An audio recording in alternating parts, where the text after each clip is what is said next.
Karnal, muito bem-vindo aqui a essa cobertura do Visão CNN, a cobertura da CNN.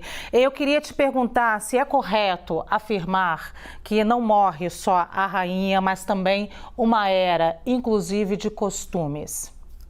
Sem sombra de dúvida, depois de 70 anos de governo, uma mulher que atravessou desde a experiência da Segunda Guerra até o fato de ter sido a primeira desde o século XIX a não ser coroada imperatriz, porque a Índia deixou de pertencer ao Império Britânico em 1947, tendo vivido uma longa experiência familiar também, com filhos, netos, bisnetos, ela é uma era. Mas há um princípio que em francês a gente diz "Le roi est mort, vive le roi", o rei morreu, viva o rei, porque a monarquia é maior do que uma pessoa. Mas eu diria que Elizabeth é a cara da monarquia para muita gente, para uma grande quantidade, não apenas de britânicos, mas cidadãos ao redor do mundo. Basta você pensar o seguinte: cite um rei ou uma rainha de outro país europeu.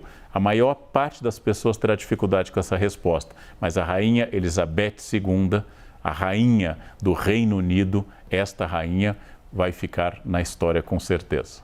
Ô, Karnal, diante disso, já tenho uma segunda pergunta emendada aqui para você, que é a seguinte: como seria então uma era Charles? Qual o desafio? Nem sabemos se ele vai usar esse nome Charles, mas qual é o desafio dele agora? Como você bem lembrou, quando nós temos a ascensão de um novo monarca, ele escolhe o nome que ele quer ser conhecido. Inclusive, o pai da rainha Elizabeth II, o rei George VI, escolheu George entre os vários nomes que ele tinha.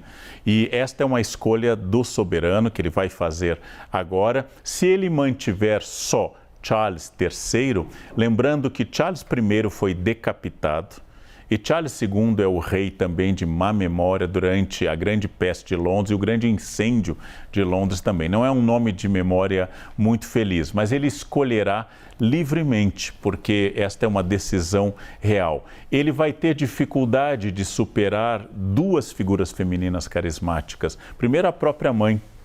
A mãe dele é muito forte como imagem.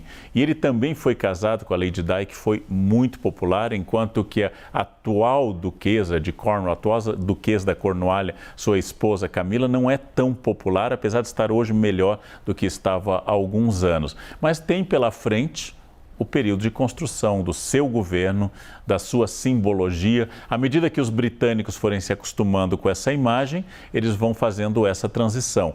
Mas como aconteceu com o filho da rainha Vitória, que ao subir ao trono já era um príncipe de Gales idoso no início do século XX, também isso aconteceu com o Charles. Ele é um príncipe de Gales que se torna hoje rei de fato, e vai ser coroado e encerrado o período de luto. Ele vai ter que superar esse carisma, tanto da memória de 7 décadas da mãe, quanto da ex-esposa.